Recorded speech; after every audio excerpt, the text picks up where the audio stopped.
What if I told you that McDonald's is not a fast food company? It sounds crazy, right? We see the golden arches, we think of burgers and fries, we think of a cheap, quick meal.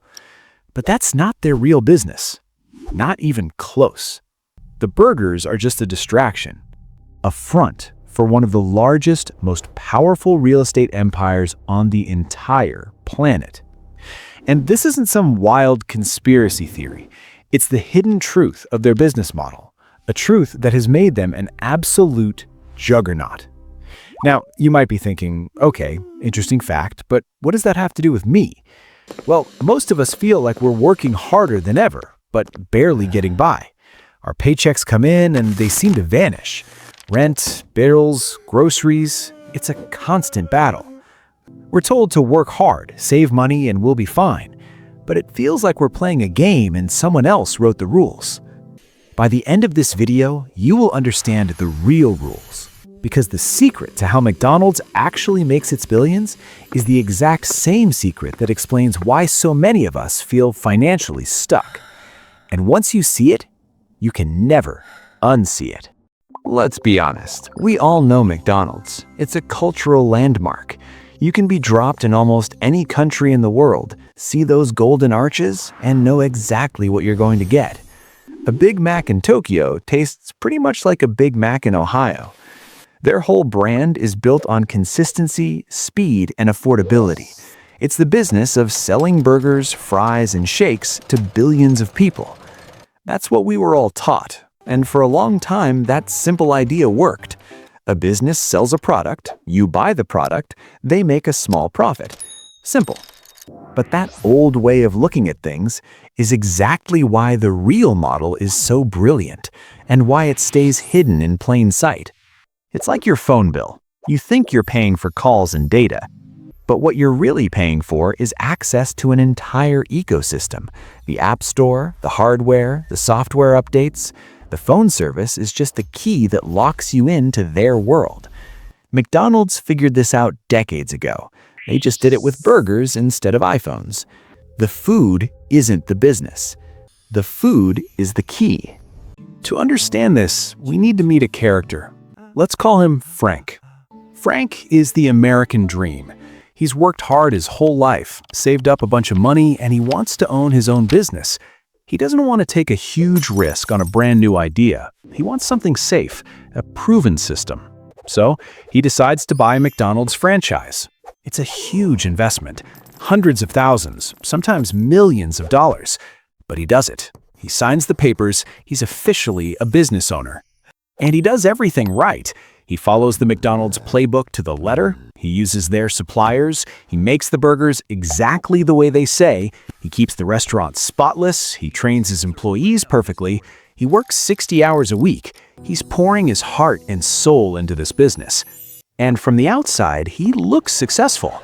The restaurant is always busy. Money is coming in. But inside, Frank is stressed. He feels like he's running on a treadmill that's going faster and faster.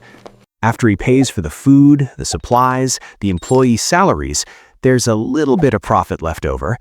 But then the fees start. He has to pay a percentage of his sales back to McDonald's corporate as a franchise fee. Okay, that's standard. He has to pay another percentage of his sales into a national marketing fund that pays for all those TV commercials. Makes sense. But then there's the big one, the one that keeps him awake at night. Rent. He has to pay rent for the building and the land his restaurant sits on, and it's not cheap. In fact, it's his single biggest expense. And who does he pay that rent to? He pays it to McDonald's. And that is where the game changes. Frank thought he was in the burger business, but he's slowly realizing he's just a tenant, and his landlord is the same company that takes a cut of every single burger he sells. He's trapped. The system is designed for him to work as hard as possible just to make sure the rent gets paid. This feeling of silent frustration, of doing everything right and still feeling stuck, this is the core of the McDonald's machine. So, how does this machine actually work? It was designed by this man, Harry Sonneborn. He was the financial genius behind the founder, Ray Kroc. And Harry understood something that nobody else did. He saw that the business wasn't about the food. Let's use a metaphor. Imagine a beautiful, high-tech ice cream machine.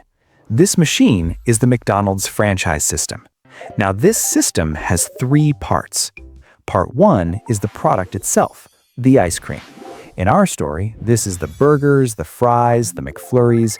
This is the stuff that gets customers in the door. It generates cash every single day. It's fast, it's low margin, but it's a constant stream of money. This is the part of the business that everyone sees. Now, part two is the machine. McDonald's doesn't just sell you the ice cream, they sell you the whole machine. The brand, the recipes, the training, the supply chain, the entire proven system. A franchisee like Frank pays a big upfront fee just for the right to use this machine. This is more profitable than just selling ice cream. It's a one-time payment plus ongoing fees. But even this isn't the real business. This is where Harry Sonneborn's genius comes in. Part three is the real estate. The shop where the machine sits. Before a franchisee even signs a contract, McDonald's corporate uses its incredible research team to find the best possible locations. Street corners with the most traffic, plots of land that are about to become valuable. They buy that land, or they sign a very long-term lease on it.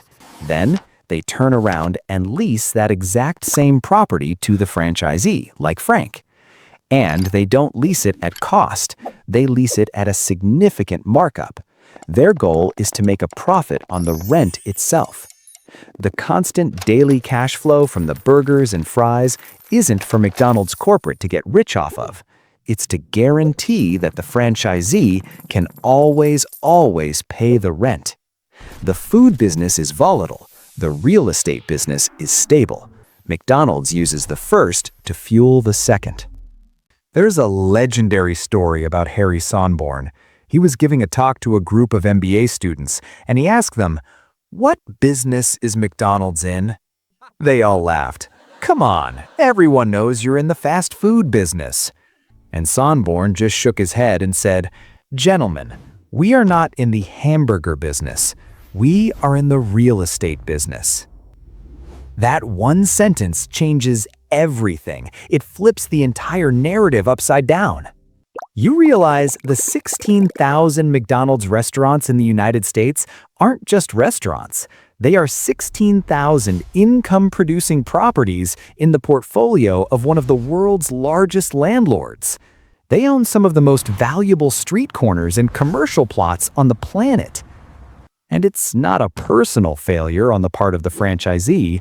Frank isn't bad at business. He's just a player in a game where the rules were written to favor the house, always. The system isn't broken. It's working exactly as it was designed to. The burgers are simply the mechanism to finance a massive real estate portfolio. It's a work of ruthless financial genius. And this separation between what a business appears to do and how it actually makes money, that's the lesson. So what does this mean for you?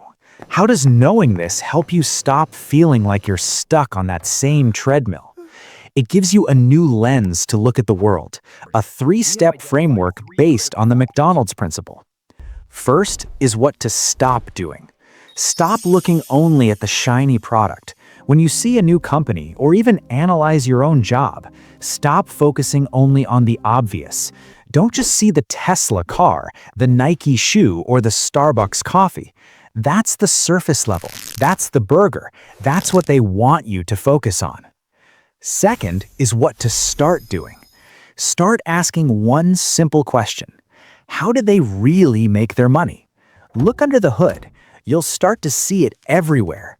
Is Apple a phone company?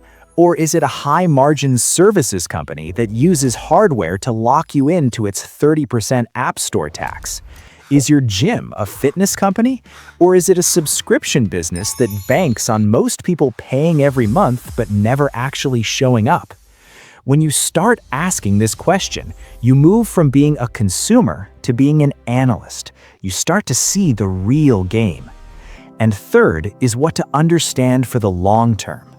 The most important lesson from the McDonald's story is the difference between income and assets. Frank, the franchisee, is in the income business. He works every day to sell burgers to generate cash flow. McDonald's corporate is in the asset business. They own the land that generates passive income, no matter how hard Frank works. In your own life, your job is your income business. It's your burger stand. It requires your active time and effort. But your wealth, your long-term security, that comes from your asset business, your savings, your investments, your home. The goal is to use the income from selling burgers to buy the asset that will one day pay you. That is how you get off the treadmill. So the real reason McDonald's sells burgers is not to get rich from the food. They sell burgers to ensure their thousands of tenants can always pay the rent on the valuable real estate that McDonald's actually owns. They built a real estate empire and disguised it as a hamburger stand. Understanding this isn't just a fun piece of trivia, it's a fundamental shift in perspective. It gives you back a sense of control. You're no longer just a pawn in a game you don't understand. You can see the hidden rules, the invisible machinery that drives so much of the world around you. And when you can see the rules, you can finally start to play the game differently. If this video changed the way you see those golden arches, hit that subscribe button, because learning how the world really works is the first step to changing your place in it. And next week, we're going to look at another product you probably have in your house right now and reveal the shocking secret to why it's one of the most expensive liquids on Earth. You don't want to miss it. Thanks for watching.